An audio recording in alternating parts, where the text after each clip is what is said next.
Mmm, oke. Bismillahirrahmanirrahim. Assalamualaikum warahmatullahi wabarakatuh. Perkenalkan nama saya Ruslan Subhan dari Departemen Teknik Mesin Angkatan 2022. Sini akan menjelaskan tentang tugas Pemtek 2, yaitu membuat sebuah program sekreatif mungkin menggunakan beberapa komen. Baik, di program saya ini saya membuat sebuah perhitungan untuk menghitung, waktu tempuh dari kereta dengan jumlah pemberhentian 1 sampai 10. Seperti yang kita tahu rumus waktu itu adalah jarak tempuh dibagi kecepatan rata-rata. Yang di atas ini sudah saya tertulis di line 1, di mana define hitung waktu perjalanan, di mana dengan rumus hitung waktu perjalanan yaitu jarak tempuh dibagi kecepatan rata-rata.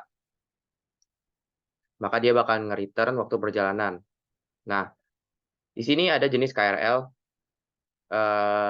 jenis KRL-nya ada 3 dengan kecepatan ya 85, 90, 80, tapi baru bisa ditampilkan pada di bawah, while true artinya selagi itu benar, artinya selagi program itu berjalan, maka akan nge-print, pilih jenis KRL dengan keretanya itu adalah di jenis KRL dan juga kecepatannya itu dalam kilometer per jam.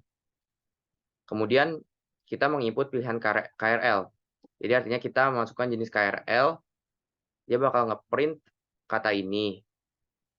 Dan jika kita memasukkan exit, maka dia akan break atau akan di-end. Tapi jika pilihan KRL yang kita masukkan tadi ada di jenis KRL, maka dia akan menghitung untuk memasukkan jarak tempuh dengan float ya. Di float ini kita bakal menginput masukkan jarak tempuh dalam satuan kilometer. Kemudian untuk kecepatan rata-ratanya itu artinya sama dengan jenis KRL-nya. Jadi kalau misalnya saya pilih KRL 1 atau KRL 2, maka kecepatannya akan 85 atau 90. Kemudian setelah jarak tempuh dan kecepatan rata-rata sudah ditentukan, stasiun berhentinya dengan menginput dari angka 1 sampai 10. Iya, di sini kita nge-print masukkan jumlah stasiun, dan ini perjalanannya pulang pergi, jadi bakal perhitungannya di 2 kali di bawah.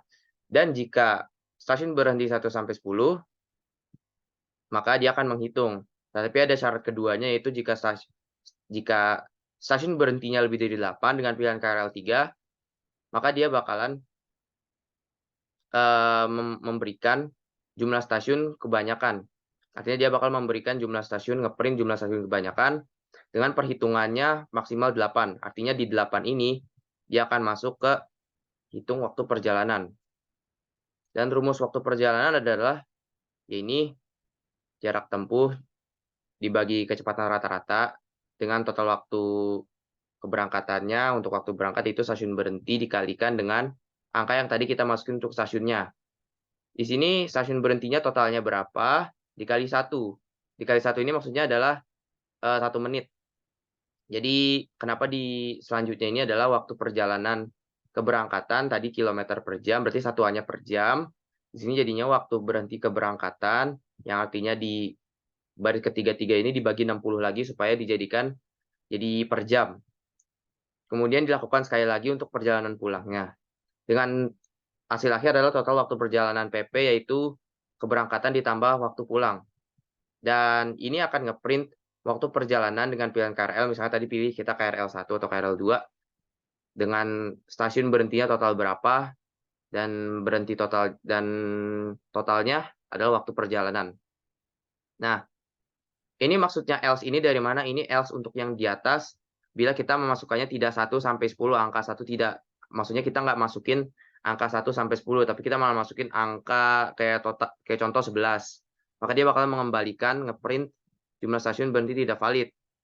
Dan jika else yang satunya lagi ini adalah jika jenis KRL tidak valid, alias kita tidak memasukkan KRL 1 atau KRL 2 atau KRL 3 sebagai opsinya. Maka dia bakal memasukkan jenis KRL tidak valid dengan kata-kata sebagai berikut. Saya akan mencontohkan cara berjalannya. Nah, di sini di bawah sini kita bisa masukkan KRL-nya. Contoh saya ingin KRL 2, kita pencet enter, masukkan jarak tempuh yaitu 40 km misal, dan waktu berhenti total 9. Maka dia akan mengembalikan waktu perjalanan KRL 2 pulang pergi dengan 9 berhenti adalah 1,19 jam. Tapi kalau misalnya kita masukkan KRL 3 dengan jarak tempuhnya terserah, misal 100 kilometer ya, tapi total berhentinya itu pasti 9. Maka dia bakal mengembalikan jumlah stasiun kebanyakan buat KRL ini, jumlah kuatnya itu cuma 8 stasiun walaupun jarak tempuhnya 100 kilometer. Maka waktu perjalanan KRL 3 pulang pergi dengan 8 berhenti adalah 2,77 jam. Itu kurang lebih penjelasan kodenya dari line 1 sampai akhir, dan untuk flowchart-nya adalah sebagai berikut. Jadi bisa dilihat dengan start, kemudian menentukan rumus waktu tempuh, kemudian dia bakal menunjukkan di output-nya jenis KRL, kemudian kita input memasukkan jenis KRL. Bila KRL yang kita masukkan ada di jenis KRL, maka dia bakal tinggal kita menginput masukkan jarak dulu. Jika false, maka jika dia memasukkan exit, maka bakal di end. Jika tidak, maka bakal kembali lagi untuk menunjukkan jenis KRL untuk bisa dimasukkan lagi. Kalau true tadi memasukkan jarak, memasukkan jumlah stasiun. Jika stasiunnya 1 sampai 10, maka kalau dia false, berarti menunjukkan jumlah stasiun tidak valid. Kalau dia memilih true 1 sampai 10, kalau dia memilih KRL 3, maka dia disortir lagi. Jika stasiunnya melebihi 8, true, maka dia bakal menghitung perjalanan dengan jumlah stasiun maksimal 8. Kalau dia false, berarti artinya dia nggak melebihi 8 stasiun, dia maka menghitung waktu perjalanan dengan jumlah stasiun yang dimasukkan. Kemudian menggunakan rumus jarak dibagi kecepatan ditambah waktu berhenti setiap stasiun. Supaya di akhir, di output-nya bisa menunjukkan waktu perjalanan pulang pergi dalam satuan jam. Dan dia bakal terus nge-loop sampai kita mungkin memasukkan exit, seperti di komen tadi. Mungkin sekian penjelasan dari saya terkait program saya untuk tugas Pemtek 2 ini. Kurang lebihnya mohon maaf. Wassalamualaikum warahmatullahi wabarakatuh.